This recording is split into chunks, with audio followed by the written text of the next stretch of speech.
Hi, I'm Derek Desjardins, and this is the Lectory Perilous. Today I'm going to be filming my second installment in my ENA series, Enrichment and Acceleration, and I'm going to be focusing on first grade materials. So where do I get these material suggestions from? Well, I am following the Core Knowledge series recommendations for first graders. These books may look familiar to you. And what I did is I acquired all the books pretty much all that the Core Knowledge Foundation recommends as being exemplar texts for the various subjects I'm going to be talking about. Plus, I supplemented the list with some books of my own that I felt addressed maybe some material that was lacking.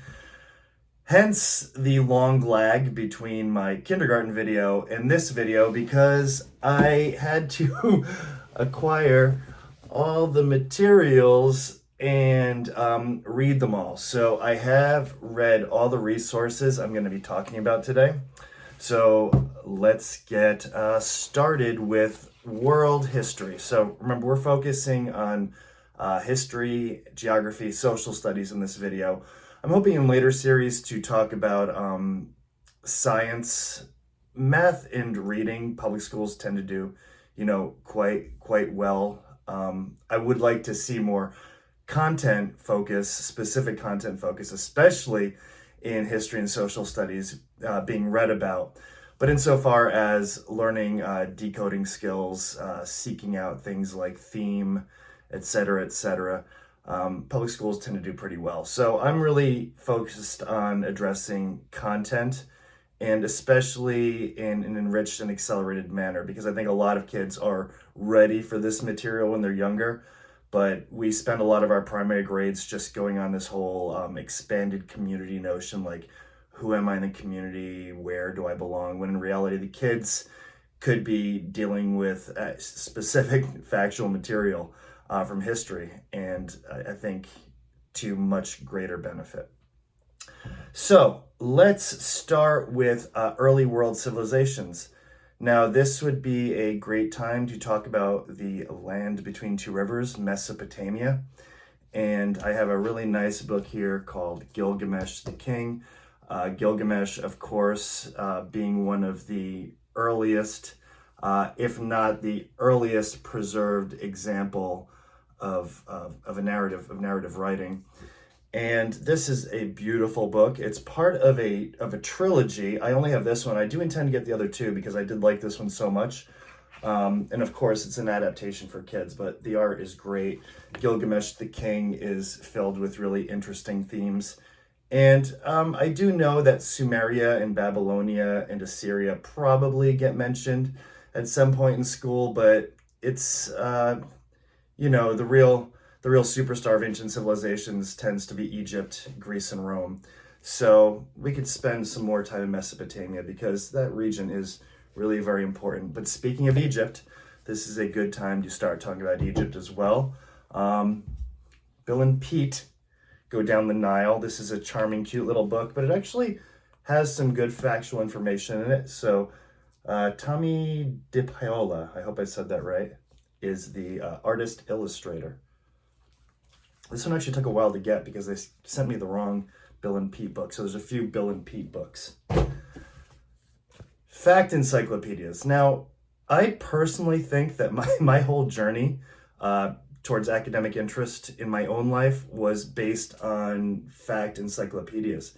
And I think kids can get a lot out of reading question and answer books, books that just list information. This is a good book. It's I Wonder Why Pyramids Were Built, and it's in a question and answer format, like, who ruled Egypt? Could a woman be pharaoh? How would you know if you met a pharaoh? Etc., etc. So as a general recommendation, fact encyclopedias, it's a really good way to get kids starting accessing content. These step into reading books this is a level 4 book. Kids should be reading paragraphs, but they tend to be well written, have good content. Pretty much a bare bones book, but it tells the story of Howard Carter's discovery of King Tutankhamun's tomb. Interesting story in of itself. Okay, world religions. If you've listened to any of my previous videos, you know that I think teaching kids about religions, not proselytizing, but teaching them about the historical impact of religions is very important, because history doesn't make a lot of sense without without faith-based systems and their influence on the behavior of individuals up to empires. So this is, I think, a good age to start talking about the three Abrahamic religions: Islam, Judaism, and Christianity.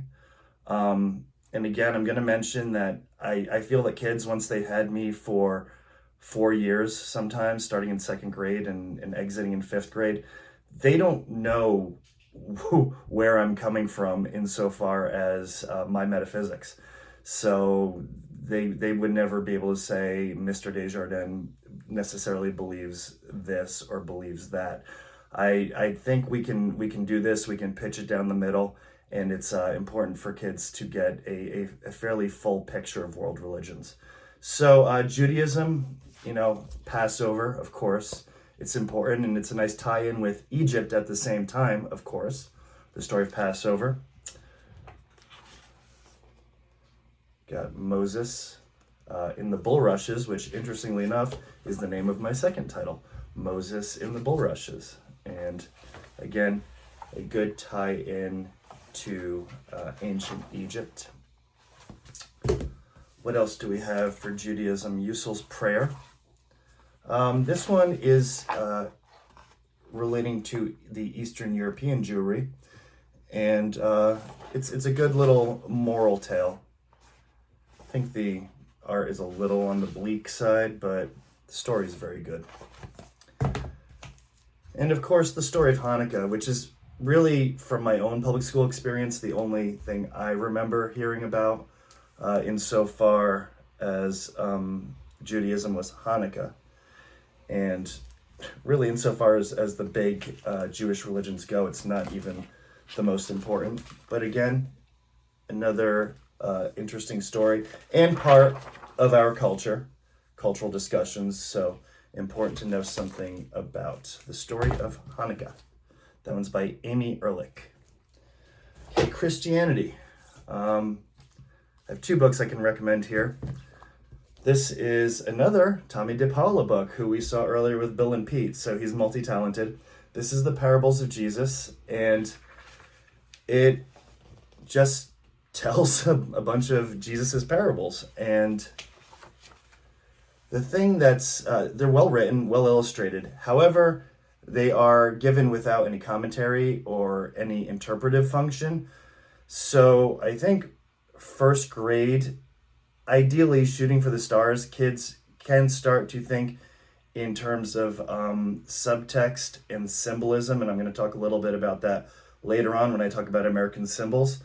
But this could probably use a little bit of explication insofar as what is the 2nd layer of meaning that was intended with these parables.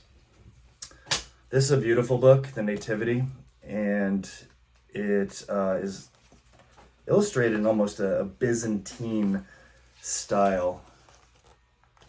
But it's short. The reading is a little stiff. It uses some elevated language. It's not King James, but it is kind of in that very formal, flowery prose. The Nativity. This is a good little find on Islam. It's called The 100th Name, and it's a story about a boy, prayer, and faith. And he is a member of a desert tribe, and he loves his pet camel. And so it's a very nice story, well illustrated. The 100th Name. Of course, these aren't exhaustive. This is a very short list of books on the Abrahamic religions. First grade, kids should be practicing their map skills. I've made assumptions about my students in the past as to how much they know about world geography, and unfortunately, I've overestimated it because much like history, we don't do a lot with geography, or if we do, it's kind of a pass by, and it doesn't stick around. So geography and history are one of these things that you're gonna just have to keep spiraling back to and get that reinforcement work, that practice. North America, kids should be able to identify, I think, at least the big three countries, ideally in North America: Canada, the United States, and Mexico. And should probably know something about contemporary Mexico, it being our close southern neighbor and, in the news a lot. So you're going to see a few of these books in this video. This is a New True book, and they're basically just basic run-throughs of facts. They're not exactly page turners or hugely compelling, but it's, just good nonfiction informative text. It's brief enough not to be intimidating. Mexico.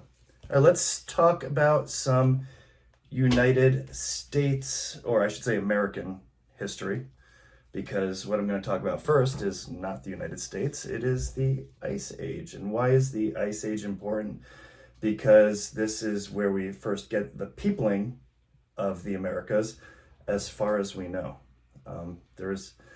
There's much to the story, but at this point, we don't really need to get too detailed with the kids. They should at least have a general sense of the Ice Age. And again, this is another one of those New True books, and not a page turner, but adequate. What was one of the coolest things about the Ice Age? The wild and woolly mammoths. This is by Leakey, and I believe she did a real nice job with this book. I judged a book by its cover. Shame on me, because there's quite a bit in this book, really good factual information. It gets a little grisly at some points. Not this page. I guess it is, because you have a mammoth who's tumbling down a cliff face, but different types of Stone Age tools. She does a pretty explicit illustration of the butchering of a mammoth. So, caveat emptor, as always, read ahead first. All right, what else about the Americas? Well, important indigenous tribes/empires, amongst them the Maya, the Aztec, and down south, the Inca. And these are all by the same author. I believe Patricia McKissick is her name. Yes, and these are more of those New True books. I ran across these a lot when I was looking for something that dealt with good content, but was at an appropriate reading level for an early elementary student. So, Maya, Aztec, and Inca, and I would imagine that a lot of grown American adults couldn't tell you a lot of difference between them, and then you throw the Olmec into the mix, and it's worth kind of disaggregating those groups early on, get started about the discussion of just how varied the cultures are in South, Central America, and North America, as well as both in the contemporary sense as well as historically. All right, back to Columbus.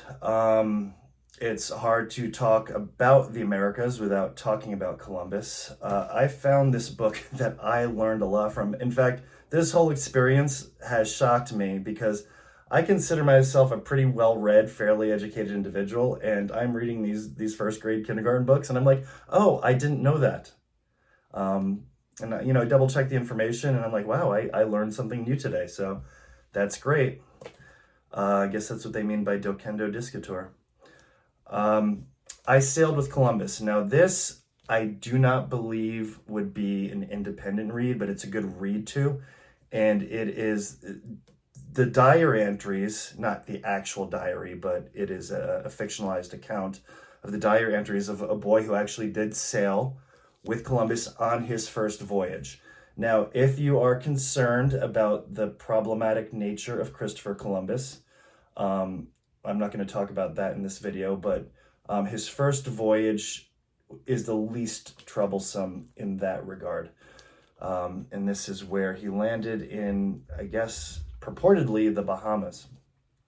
And it really shows how harrowing and difficult and varied the journey was.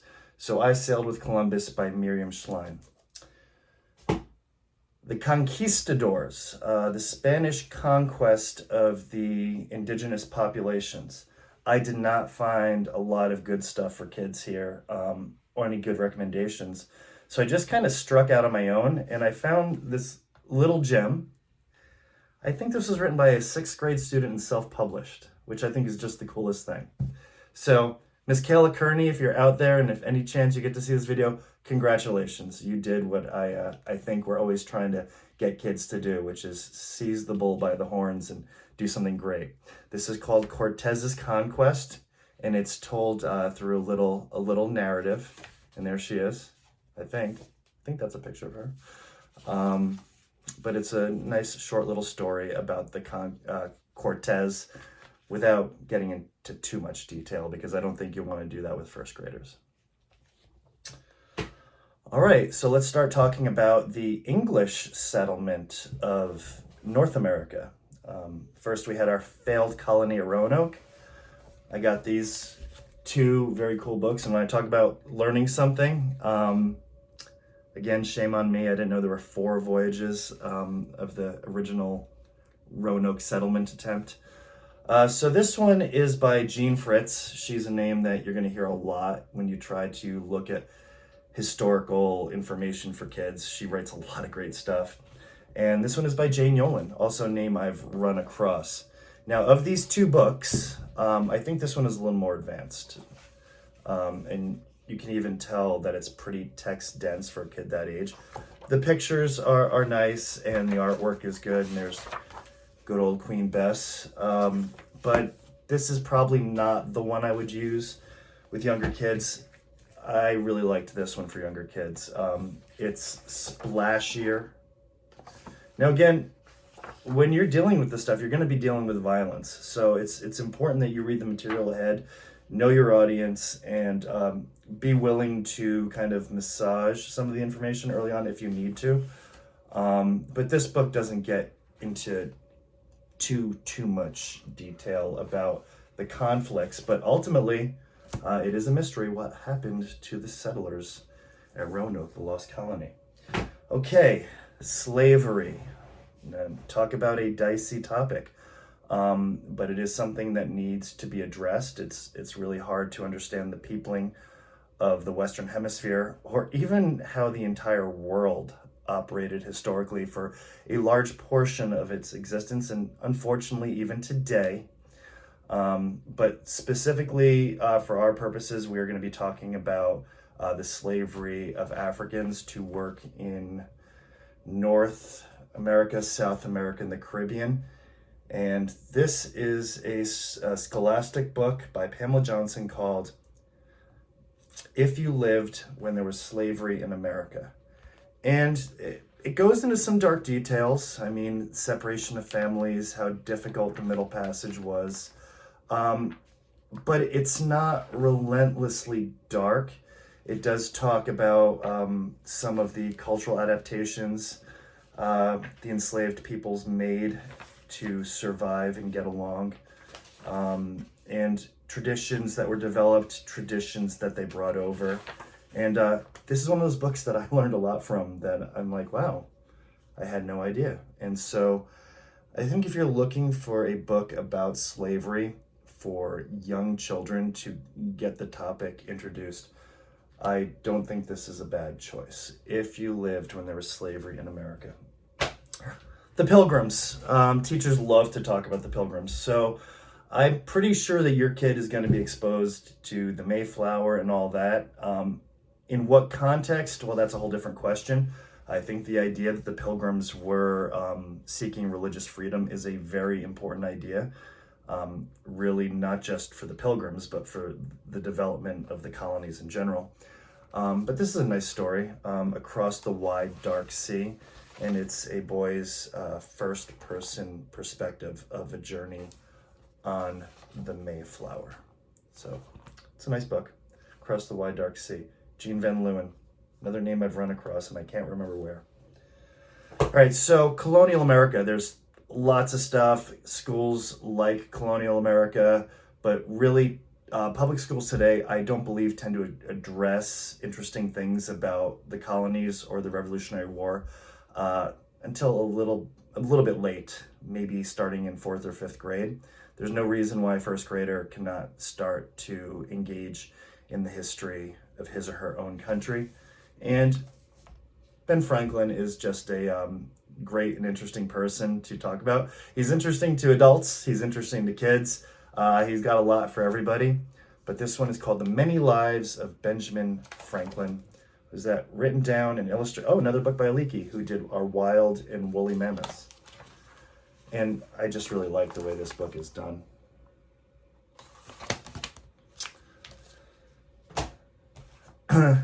This one surprised me. I had a hard time finding this one.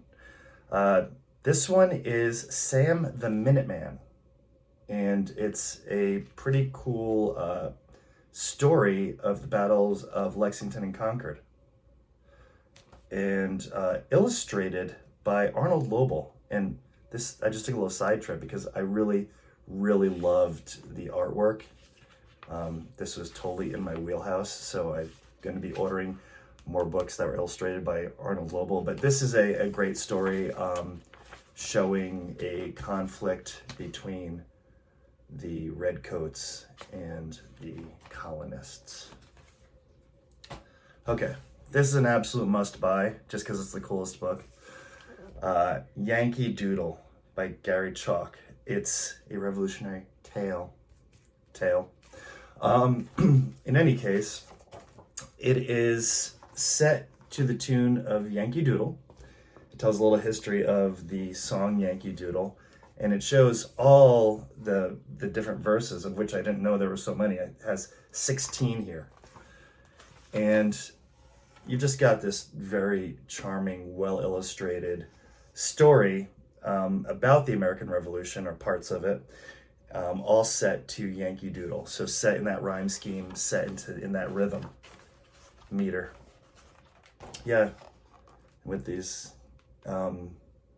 animal villains and protagonists. Yankee Doodle. Okay, almost to the bottom of the pile. So Lewis and Clark Expedition, another beautiful, beautiful book. This is by Stephen Kroll. Another book I learned something from, but it is the telling of the Lewis and Clark Expedition. Very accessible. Look at that artwork, just gorgeous. Okay, last thing I want to talk about, a little bit of civics. American symbols. I can't say I'm shocked, but I'm disappointed every year that my students really have no understanding of what the colors of the American flag stand for, or the number of stripes. They do know what the number of stars are and what they're for, but they don't really know a lot about the symbology of their own country. And this, talking about this has a twofold purpose. Not only do you get some civic awareness, but you get to start talking about this idea of symbols, of things that stand for other things. And it's a great segue into metaphor and figurative language. And really, if you're talking the highest of the high metacognition and second order thinking, we're talking metaphor, right? So talking about symbols in an accessible way, and being very explicit about what symbols are, I think this is a really a great, important kicking off point. I found two books. I just kind of did some searching online. This one, U.S. Symbols. It's a first step book. Let's be honest, it was a little boring, but it did a nice and pretty simplistic too. But it did a real nice job of explaining what a symbol is. This book here, American Symbols, What You Need to Know, it's a little more attractive, it's a little more engaging, and has some good details. For example, I love what they do here with the Great Seal, pointing out the various elements of the Great Seal and where it appears. And both these books have glossaries. So American symbols. Okay, so you got a first grader or second grader, third grader, high schooler who unfortunately has not been exposed to a lot of very important cultural historical knowledge. Here's some things that you're going to probably want to address or talk about and some resources that you might want to consider. I hope you enjoyed this video. Next time is going to be second grade, but I'm going to have to gather all those materials and read through all of them as well. But until then, Docendo Discator.